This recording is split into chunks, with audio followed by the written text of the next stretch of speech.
We're keeping up with the president today. Cyril Ramaphosa will meet with the Gauteng Provincial Government as part of the district development model. The idea here really is to improve service delivery among the different spheres of government. Ramaphosa has undertaken similar visits to Mpumalanga, Kwazulu Natal and Limpopo. He'll be accompanied by ministers and deputy ministers and in fact will kick things off with an opening address this morning. Our senior reporter Samkele Maseko is part of our team watching developments and he joins us now live. Samkele, all of this is taking place against the backdrop of increased disillusionment, especially for people in Johannesburg, given the very visible decay that we've been seeing over the past few weeks.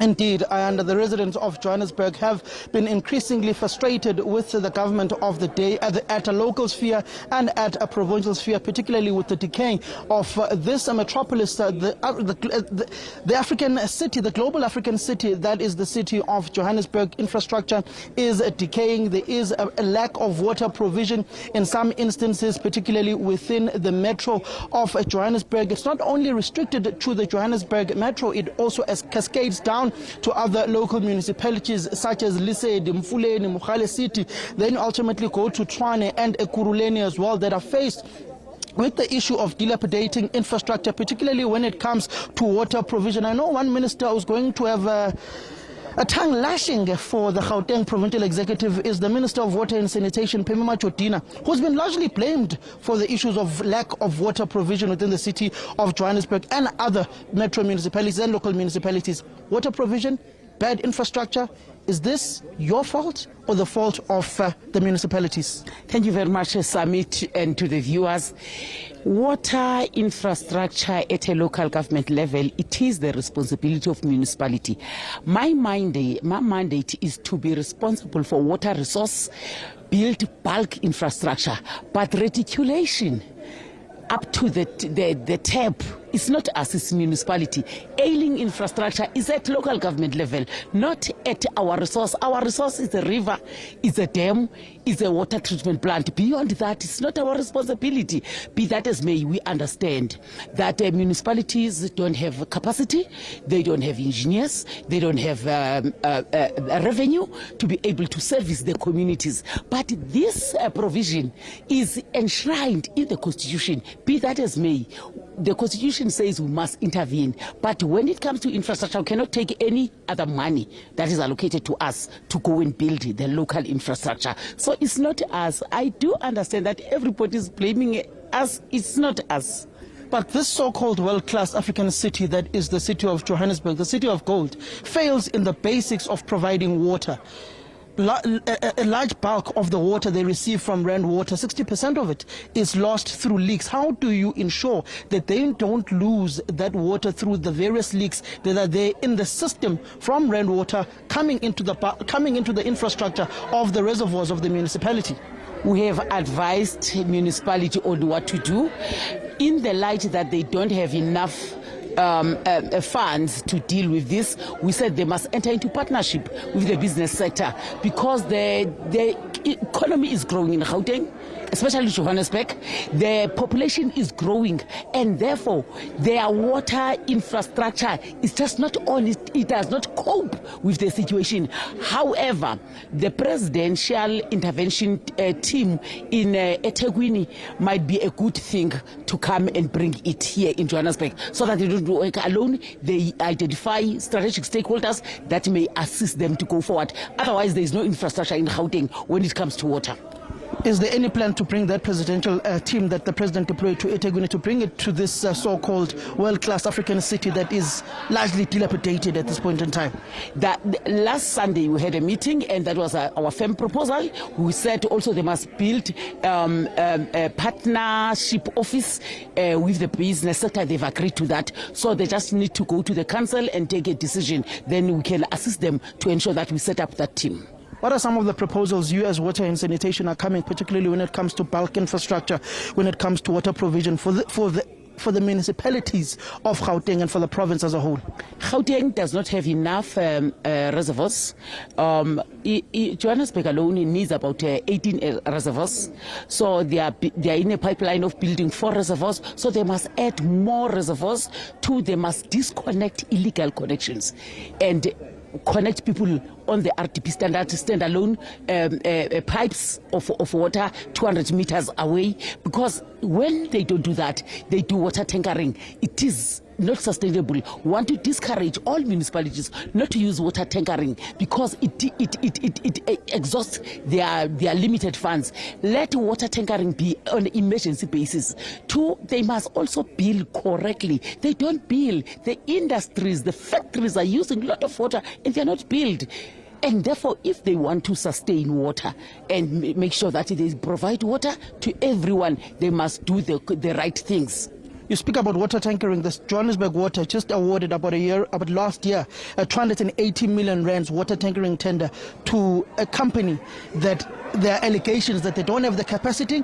It's a newly formed capacity. Not to say young people should not get opportunities, but there were certain discrepancies that were reported upon in the awarding of that particular tender. Yet they've awarded that 280 million rands tender. We saw that. I officially wrote to the mayor to say, Mayor, give us an update. What has happened here? Mayor said the matter is in court, is sub judice. Therefore, we are not going to respond on all the details, but the matter is in court. So I don't have all the nitty-gritties because the local government sphere is independent from us. We can work with them, but we cannot dictate who to take, who not to take. But the matter, according to the mayor, is sub judice. But we've been told that already about 150 million rands has already been paid to this particular company. I don't know. I don't sit in that company. I don't know who they are. I don't know who paid them. So I cannot comment further. The mayor said the matter is in court. Thank you very much, Minister Majodina. I am just going to ask my colleague Kwazimanzi just to get his camera and live equipment so that we can just quickly rush to the Deputy Minister of Cooperative Governance and Traditional Affairs, Mr. Dickson Musamula, who is effectively in charge of the local sphere of government that will look at particularly some of the interventions that President Cyril Ramaphosa will try and make here within the municipalities of Gauteng, and not only just focusing on the metro municipality of Johannesburg, Tshwane, Ekurhuleni, but the vastness of the other municipalities at the government sphere within here in this province of Gauteng. He is along. You can also see Minister of Small Business Enterprises, Stella Ntabeni-Abrahams, the MEC of the MEC of Community Safety within the province, and the Minister of Justice there as well. They are part of the President's delegation. I'm just going to rush over to Dickson Musamula, who is effectively the Deputy Minister responsible for issues of cooperative governance and traditional affairs. He is alongside the Deputy Minister of Police, Mr. Castle Charlie Matale. How are you, Mr. Charlie Matale? I'm good, and you, Samkele? I'm very good. Mr. Musamula, are you great? No, it's all right. It's right. I'm not okay. Are you arresting the criminals? Of course, definitely. No, ziyagijima uyabona nawe ukuthi kuyasebenza. No, Matengwana uyibambile sesinaye nobushiyelo lapha icriminal iyagijima. Thank you very much, Mr. Matale. Mr. Dickson Musamula, Cooperative Governance and Traditional Affairs, Deputy Minister. Local government, your competency, the metros are largely collapsing. Johannesburg, Tshwane, Ekurhuleni, all is not rosy in these municipalities. Also the local municipalities, Sidibeng, Mfuleni, Mogale City, all is not well. Well, that is the reason why we are here with the President, to basically continue to give the necessary attention to the processes of rebuilding and repositioning the cities of our country, to the extent that we are very much familiar with the problems and the difficulties. We're working on that. We will definitely keep you posted. Thank you very much, Mr. Dickson Musamula. The President of the country, Cyril Ramaphosa, has arrived for this particular engagement with the Gauteng executive of the province, led by Premier Panyaza Lesufi. You can see there President Cyril Ramaphosa alongside Premier Panyaza Lesufi and the Minister of Cooperative Governance and Traditional Affairs, that would be Mr. Velonkosina Hlabisa. They will be engaging with the Exco of Gauteng, and also I've seen a number of DGs within the province who are here. I've seen the DG of Mtatane, who hails from the Department of Transport. I've also seen DG from eGov. It is an engagement with the senior management team of the province of Gauteng. That would be the bureaucracy and also the political leadership, the various MECs, and also the mayors. I've seen the executive mayor of Johannesburg. That would be Dada Morero. I've also seen the executive mayor of Tshwane, Nasipi Moyo, who will form part of this engagement. I'm yet to see the executive mayor of Ekurhuleni and the other local municipality mayors of the municipalities of Johannesburg, of Gauteng rather, as a whole. And it's going to be rather interesting, particularly noting that Ekurhuleni, Johannesburg and Tshwane will play a critical role in the hosting of G20. And that will be some of the issues that the president will engage on with the leadership of those particular municipalities, and he will also have an opportunity to engage with the council of the city of Johannesburg tomorrow, particularly to speak on the infrastructure challenges that are there within this world-class African city that is not so world-class anymore, Ayanda. You know, Samkele, Kwazi behind the lens has a stunning shot, I think, of President Cyril Ramaphosa next to Panyaza Lesufi standing there side by side. And frankly, I know this is a government event, but I can't help but think of those reports around how Ramaphosa apparently is the one who was vouching for Lesufi when conversations were heating up about how to strengthen governance, specifically in the ANC in Gauteng. Indeed, and they do enjoy a very close-knit relationship. That would be Panyaza Lesufi and President Ramaphosa, particularly from a party political perspective. He was one of those whom openly broke ranks with Gauteng at the last party conference of Mr. Ramaphosa's political formation to openly endorse him for a second term.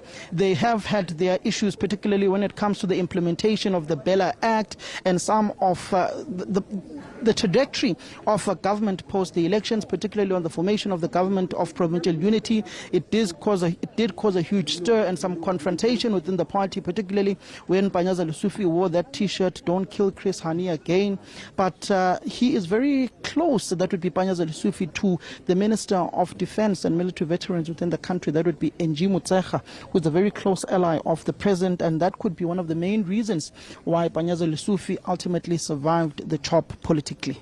All right, I can see official proceedings are about to kick off. Samkele will give you and Kwazi an opportunity to set up so that we can capture all the sentiments that are likely to be given by the president. But for now, thanks very much indeed, Samkele Maseko, part of our team there in the Johannesburg, the Johannesburg legislature, as President Cyril Ramaphosa prepares to meet the Gauteng government alongside his ministers and deputies. As soon as the president speaks, of course, we're keeping a close eye on those proceedings. We'll take you back there live.